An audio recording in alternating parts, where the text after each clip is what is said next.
అందరికీ నమస్కారం అండి. బాచీరావు ప్రవచనాలకి ఆహ్వానం అండి. ఈరోజు విషయము సృష్టి రహస్యము. ఇది 3వ ఎపిసోడ్. గురు బ్రహ్మ గురుర్విష్ణు గురుర్దేవో మహేశ్వర గురు సాక్షాత్ పరబ్రహ్మ తస్మై శ్రీ గురవే నమః. ఓం నమో శ్రీ గురుభ్యో నమః. ఓం నమో శ్రీ గురు దక్షిణామూర్తయే నమః. జగద్గురువులైనటువంటి శంకర భగవత్పాదుల వారి పాద పద్మాలకు నమస్కారం చేసుకుంటూ నారాయణునికి పరమ ఇష్టమైనటువంటి ఈ యొక్క జ్ఞాన సభకి నమస్కారాలు తెలియజేస్తూ ఉన్నాను. ఇక్కడ మనకి శ్రీ కాత్యాయని మైత్రేయి సమేత యాజ్ఞవల్క్య గురుభ్యో నమః. జై శ్రీమన్నారాయణ, జై శ్రీకృష్ణ. సృష్టి రహస్యంలో ఇక్కడ ప్రతి జీవాత్మ కూడా ఒక దేహాన్ని ఆక్రమించి అనుసరించి ఉంటుంది కదా. అలా దేహాన్ని తీసుకున్నటువంటి ఆ జీవాత్మ ఈ దేహంలో ఉండగానే 6 చక్రాలని ఉత్తేజితం చేయాలి, తేజోవంతము చేయాలి. అంటే ప్రతి జీవాత్మ ఏదో ఒక దేహాన్ని తీసుకుంటుంది కదా. ఆ దేహాన్ని తీసుకున్న జీవాత్మ లోపల 6 చక్రాలు ఉంటాయి. ఈ 6 చక్రాలు కూడా ఒక్కొక్క చక్రము అరిషడ్ వర్గాల 6 ఉంటాయి. ఒక్కొక్క చక్రము ఒక్కొక్క వర్గానికి అధిదేవత అయి ఉంటుంది. ఆ యొక్క చక్రానికి ఒక అధిష్టాన దేవత కూడా ఉంటుంది. ఇక్కడ ఒక వృక్షాన్ని మనం తీసుకున్నట్లయితే మహావృక్షాన్ని, ఆ వృక్షము ఒక చిన్న విత్తనం. అంటే అక్కడ భూమి, ఇక్కడ భూమి అంటే దేహము, అందులో ఒక విత్తనము. ఆ విత్తనం వల్ల ఒక చిన్న మొక్క. ఆ మొక్క ఏమవుతుంది? విత్తనం వల్ల మొక్క అల్లా ఒక పెద్ద వృక్షము. ఆ మొక్కకి కొమ్మలు వస్తాయి. కొమ్మలు వచ్చిన తర్వాత ముందర ఆకు వస్తుంది. అంటే ఎక్కడి నుండి? భూమి నుండి మొదలుపెట్టి, అంటే భూమి అనే ఈ భూమి అనేది నేల అనేది ఏదైతే ఉంటుందో అది దేహం అనుకుంటే, అక్కడ నుండి విత్తనము నుండి మొక్క, ఆ మొక్కకి ఆకులు అనేది తీసుకుంటే ఆకు నుంచి కొమ్మలు, ఆ కొమ్మ నుంచి ఇంకా పెద్ద కొమ్మలు, ఆ పైకి మహావృక్షంగా ఎదుగుతుంది. ఇది ఒక 6 దశలు. అది పెద్ద మహావృక్షం అయిన తర్వాత అది పువ్వులు ఇస్తుంది. ఆ పువ్వులల్లా కాయలు ఇస్తాయి. ఆ కాయలు ఫలాలుగా మారుతాయి. అంటే విత్తనము ఆకులల్లా, విత్తనమల్లా ఒక మొక్క నుంచి ఆకులు అంటే కొమ్మలు తీసుకుంటే అక్కడి నుంచి మనకి ఏమొస్తున్నాయి? పువ్వులు, కాయలు, పండు. అంటే ఈ 6 విధాలుగా ఏదైతే ఒక చిన్న విత్తనం ఎదుగుతూ ఉందో అదేవిధంగా జీవాత్మ అంటే అక్కడ నీరు, మనం అక్కడ ఇచ్చే నీరు అనేది జీవాత్మ. అంటే ఆ మట్టి భూమి అనేది దేహము అని తీసుకున్నట్లయితే మనం ఈ శరీరంలో ఈ 6 చక్రాలకి జీవాత్మ అనేది తేజోవంతంగా, ఉత్తేజితంగా, కాంతివంతంగా తయారు చేయగలుగుతుంది. అంటే ఆలోచనల ద్వారా. అంటే ఈ మొక్కకి ఏ విధంగా అయితే నీరు ఇవ్వడం వల్ల ఏ విధంగా పైకి వెళ్తూ ఎదిగిందో ఒక పండు మాదిరిగా, అంటే పరిపక్వమైనటువంటి స్థితికి చేరుకున్నది. అంటే సంపూర్ణమైనటువంటి చైతన్యాన్ని తెచ్చుకుంది. అంటే మొక్కకి చైతన్యము ఉంది, చేతన అవస్థలో ఉంది. అంతే కదా. అంటే అచేతనంగా ఉన్నటువంటి దానికి ఒక ఫలం అయితే ఏదైతే వచ్చిందో ఆ ఫలం అనేక ప్రాంతాలకి విస్తరిస్తూ ఉంటుంది కదా. ఏ విధంగా తన యొక్క శక్తితోటి అంటే ఇక్కడ మనం తీసుకునేటటువంటి విషయంలో కూడా ఈ చక్రాలను మనం ఏ విధంగా మనం చేయాలి? ఒక శక్తి దేవతని అంటే ఒక అనుష్ఠాన ప్రక్రియ ద్వారా చేయగలిగితే నేను ఎవరిని అనే యొక్క స్థితిని చేరుకుంటారు. అంటే పరిపూర్ణమైనటువంటి జ్ఞానాన్ని పొందగలుగుతారు. కాబట్టి మనం ఈ యొక్క దేహానికి సంబంధించిన విషయంలో ఇదే విధమైనటువంటి సాధన అనేది చెయ్యాలి. అలా చేసినప్పుడు అంటే ఒక జన్మలో వస్తుందా అంటే రాదు. చేయగా చేయగా చేయగా చేయగా వారు ఒక చక్రాన్ని వారు అవగతం చేసుకొని దాన్ని సిద్ధి పొందాలి. అంటే సిద్ధి పొందడము అంటే ఏమిటి అనేది తెలియాలి. ఆ జ్ఞానాన్ని పొందాలి అంటే వారు కొన్ని జన్మలు సాధన చెయ్యాలి. అది ఏ సృష్టి రహస్యము. ఒక చిన్న విత్తనము ఏ విధంగా మహావృక్షంగా మారిందో అదేవిధంగా మనలో ఉన్నటువంటి జీవాత్మ కూడా ఈ చక్రాలను సాధన చేస్తే ఆ మహావృక్షం ఎంత మధుర ఫలాలను ఇచ్చి ఎంతమందికి ఉపయోగపడుతోందో అదే జీవాత్మ కూడా ఈ లోకానికి సృష్టికి ఉపయోగపడే విధంగా మారుతుంది. అంటే మరియు ఇంకొక జన్మ తీసుకోకుండా ఉండాలి అంటే యొక్క లక్ష్యం ఏంటి? ఒక విత్తనం యొక్క లక్ష్యం మధురమైన ఫలాలను అందివ్వడము, నీడనివ్వడము. అదేవిధంగా మన జీవాత్మ దేహాన్ని ఎందుకు తీసుకుంటుంది అంటే తన యొక్క గత కర్మలను తొలగించుకొని ఈ దేహంలోనే సాధన చేసి పరిపక్వమైనటువంటి స్థితిని పొంది ఆ యొక్క పరమాత్మ గురించి సంపూర్ణ జ్ఞానాన్ని పొంది అంతిమంగా ఈ జీవాత్మ ఆ పరమాత్మతో మమేకం అవ్వాలి. అంటే పరమాత్మ కూడా జ్యోతిస్వరూపమే, ఆత్మ కూడా జ్యోతిస్వరూపమే. కానీ అపూర్ణమైనటువంటి పరిపక్వమైనటువంటి ఫలం మాదిరిగా జీవాత్మ కూడా పరిపూర్ణ సిద్ధి పొంది ఉన్నటువంటి ఒకనొక శక్తి స్వరూపము, తేజోవంతమైన కాంతివంతమైనటువంటి ఒక లోకాన్ని సృష్టించేటంతటి శక్తి ఉన్న ఒక శక్తి స్వరూపము, ఒక ఆత్మస్వరూపమే పరమాత్మ. అయితే అలాంటి పరమాత్మ లాంటి జ్ఞానాన్ని పొందాలి అంటే జీవాత్మ కూడా అదే విధంగా ఈ విధమైనటువంటి సాధన చెయ్యాలి. అంటే దేహము కావాలి. దేహం ఉంటేనే అది చెయ్యగలుగుతుంది. ఒక విత్తనం ఉంది, ఆ విత్తనాన్ని మనం ఏమీ లేని ఖాళీ స్థలంలో పెడితే విత్తనం మొలకెత్తుతుందా? ఎక్కడ పెట్టాలి? విత్తనం అనేది నేలలోని భూమి మీదే మట్టిలోనే ఉంచాలి. లేదు ప్రాణాన్నిచ్చే దానికి ఒక నీటిలోనైనా ఉంచాలి. ఈ మట్టి నీరు ఈ రెండూ లేకుండా విత్తనము అనేది ఏ విధంగా మొలకెత్తలేదో అదేవిధంగా జీవాత్మకి ఒక దేహం ఉండాలి. ఈ దేహం ఉన్నప్పుడే ఆ జీవాత్మ జ్ఞానాన్ని పరిపక్వతని పొందుతుంది. ఆ దేహం అనేది ఎక్కడ ఉండాలి అంటే ఈ భూమి మీదే ఉండాలి. అలా ఉన్నప్పుడే చేయగలుగుతుంది. ఆకాశంలో ఉంటే చేయగలుగుతుందా? చేయలేదు కదా. ఎందువల్ల? నదిలో ఉంటే చేయగలుగుతుందా? జీవాత్మ చేయలేదు. సాధన చేయడానికి భూమి మాత్రమే అనువైనటువంటి ప్రదేశము. ఏ విధంగా ఒక విత్తనం పెరగడానికి నీరు మట్టి అవసరమో అదేవిధంగా ఈ జీవాత్మ అనేది పరిపక్వమైనటువంటి స్థితిని అంటే సంపూర్ణమైన జ్ఞానాన్ని పొంది ఆ పరమాత్మను తెలుసుకోవాలి. అంటే దీనికి ఒక దేహము కావాలి. ఆ దేహం ఉండడానికి భూమి కావాలి, నేల కావాలి. ఆకాశంలో ఉండగలుగుతుందా? విత్తనం అనేది గాలిలో మొలకెత్తుతుందా?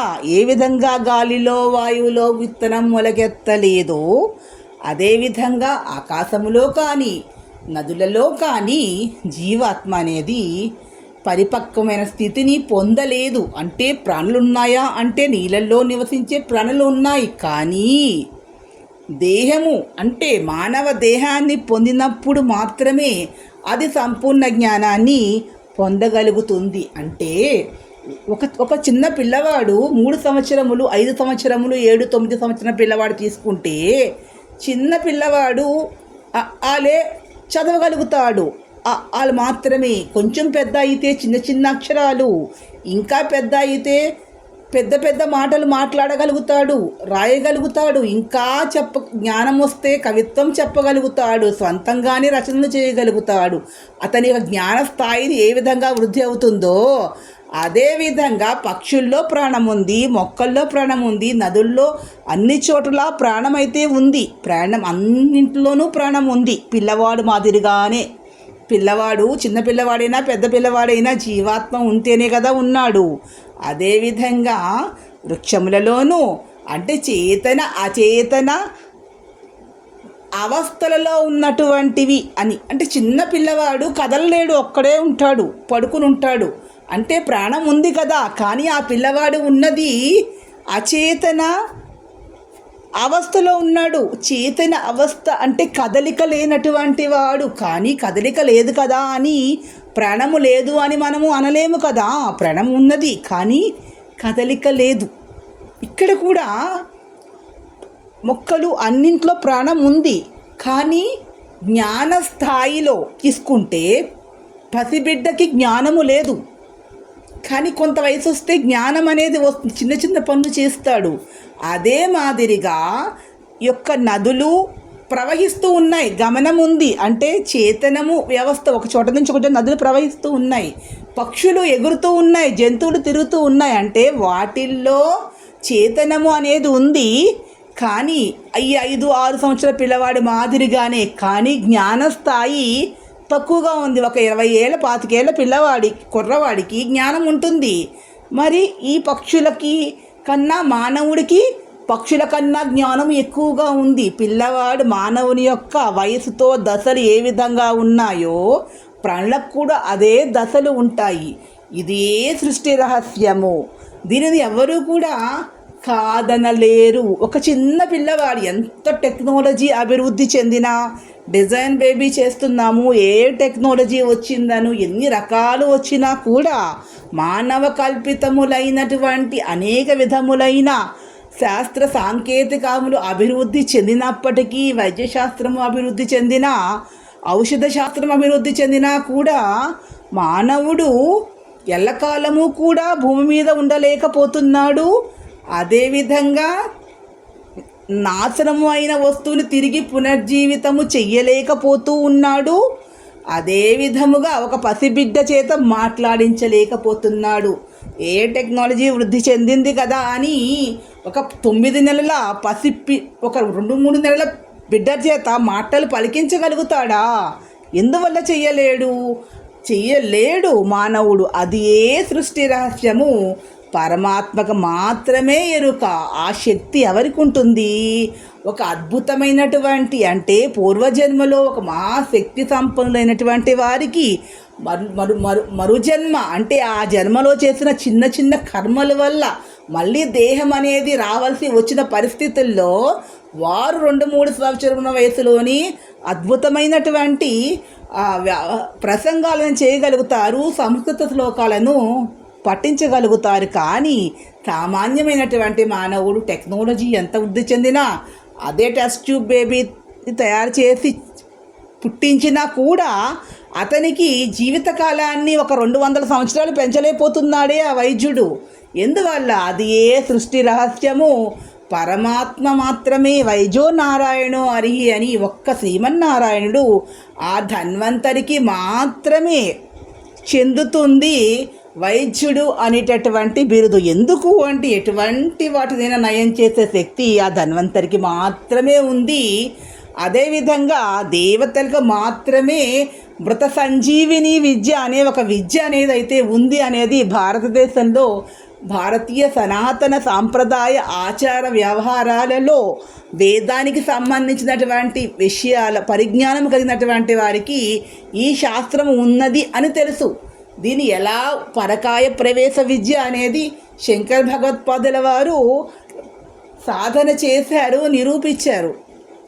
కానీ ఈ కాలంలో ఈ టెక్నాలజీ ఇంతగా అభివృద్ధి చెందింది, మాకు అన్నీ తెలుసు, మేమే చేయగలమని చెప్తున్న మానవులు అజ్ఞానంతో మాట్లాడుతున్నారే కానీ అది అజ్ఞానంతో కూడిన, అంటే అది అహంకారం అని మనం భావన చెయ్యలేము. కానీ అజ్ఞానము అంటే లౌకిక ప్రపంచంలో అది అహంకారము అంటారు. కానీ ఆలోచన చేసి చెప్తే, మనం జ్ఞానంతో చేస్తే వారు అజ్ఞానంతో ఆ మాట మాట్లాడుతూ నేను నేను నేను అనుకుంటున్నారు. నువ్వు అనేవాడివి ఎంతకాలం ఉంటావో నీకే తెలియదు. నీవు ఏ విధంగా సృష్టికి ప్రతి సృష్టి చేయగలుగుతావు? అదే సృష్టి రహస్యము కదా. చేయలేరు, వారి వల్ల అది కాదు అనేది పరమ సత్యమైనటువంటి విషయం. ఎవరైతే సృష్టికర్త ఉన్నాడో అతనికి మాత్రమే ఏదైనా సాధ్యపడుతుంది. వీరు ఆ విధంగా చేయగలుగుతారా? చెయ్యలేరు. ఎందువల్ల?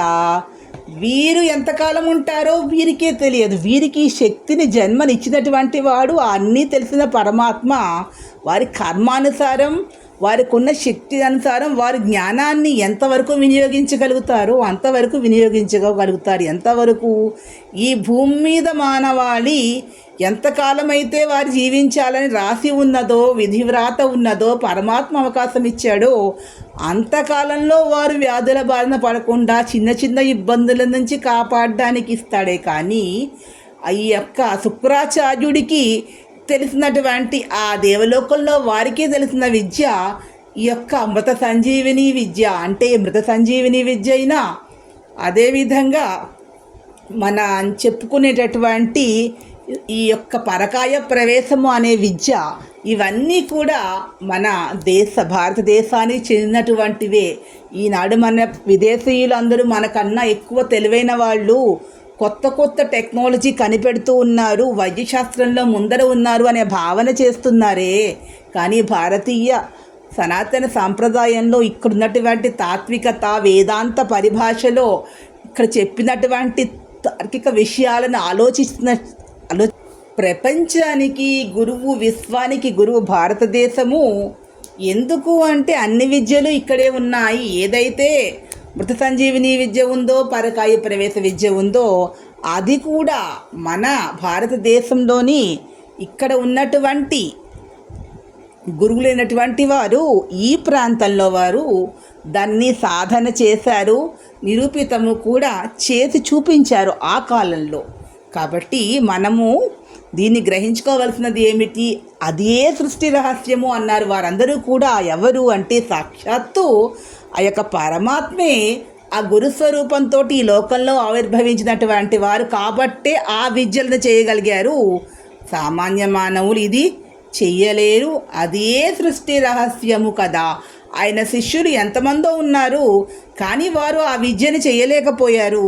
శుక్రాచార్యుని యొక్క శిష్యులు ఉన్నారు, వారు కూడా ఆ విద్యని చేయలేకపోయారు. ఎందువల్ల అంటే వారు కారణ జన్మలు. అంటే వారి యొక్క జీవాత్మలు పరమాత్మ పాదాల చెంత సమీపంలో సంచరిస్తున్నటువంటి జీవాత్మలు. కొన్ని కర్మ విశేషాల వల్ల వారు జన్మ తీసుకున్నారు లోకాన్ని ఉద్ధరించడం కోసం. అంటే అజ్ఞానంతో ఉన్నటువంటి మూర్ఖులకి భగవంతుడు ఒక్కడే, ఈశ్వరుడు ఒక్కడే అని తెలియజెప్పడానికి, ఇంకా దక్షిణాచార సాంప్రదాయాన్ని లోకానికి తెలియజెప్పడానికి శక్తి సాత్వికమే కానీ రాజస తమో గుణాలు కాదు.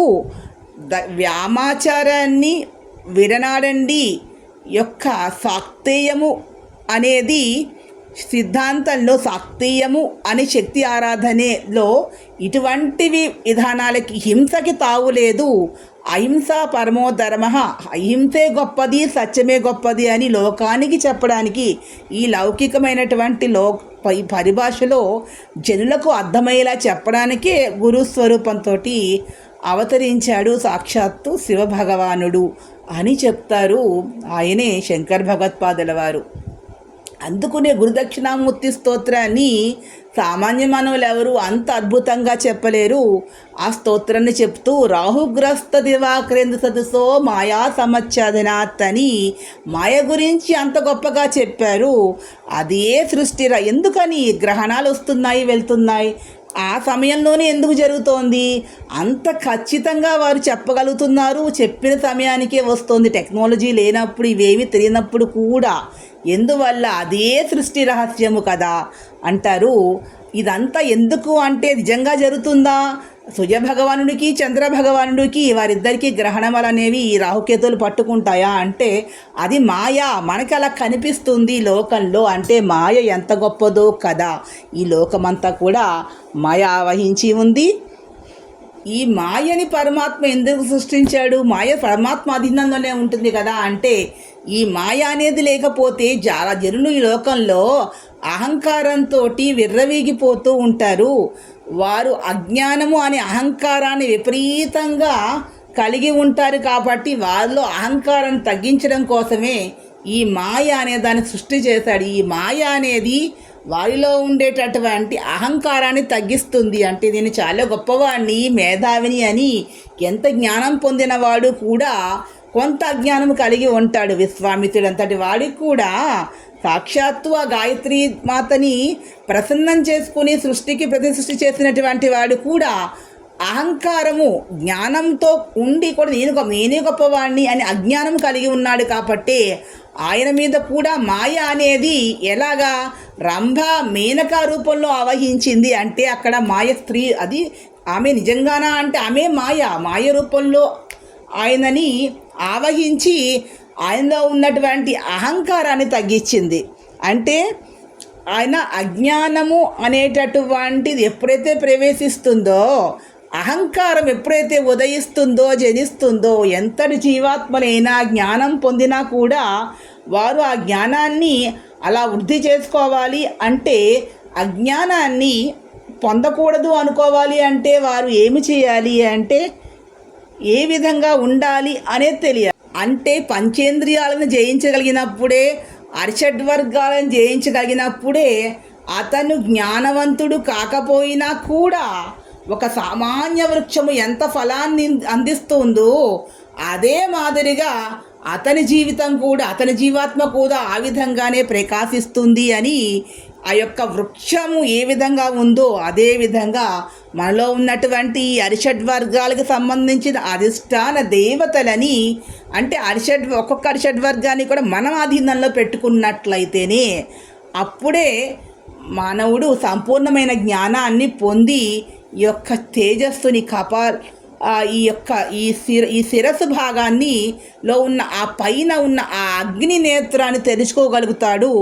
అక్కడ తెలుస్తుంది నువ్వు ఎవరివి, ఎక్కడి నుంచి వచ్చావు, ఆ పరమాత్మ అనేవాడు ఎవరు, ఎక్కడున్నాడు, నీలో ఉన్నాడా, మన చుట్టూ ఉన్నాడా, వేరే లోకంలో ఉన్నాడా అనే జ్ఞానం అనేది ఆ స్థితిలో, అంటే ఒక పండు ఫలంగా ఎట్లా వచ్చిందో అదే మాదిరిగా వస్తుంది. అది ఏ సృష్టి రహస్యము. ఈ వీడియో మీకు నచ్చినట్లయితే please subscribe my channel. Thank you to all. Comment బాక్స్లో కామెంట్స్ తెలియజేయండి. మరిన్ని కొత్త విషయాలతో సృష్టి రహస్యానికి సంబంధించి నాకున్న అవగాహన మేరకు దక్షిణామూర్తి ఆ యొక్క శంకర భగవత్పాదుల వారు, అదేవిధంగా గురువుల యాజ్ఞవల్క్య యొక్క అనుగ్రహంతో నెక్స్ట్ ఎపిసోడ్ చెప్తాను. Thank you to all.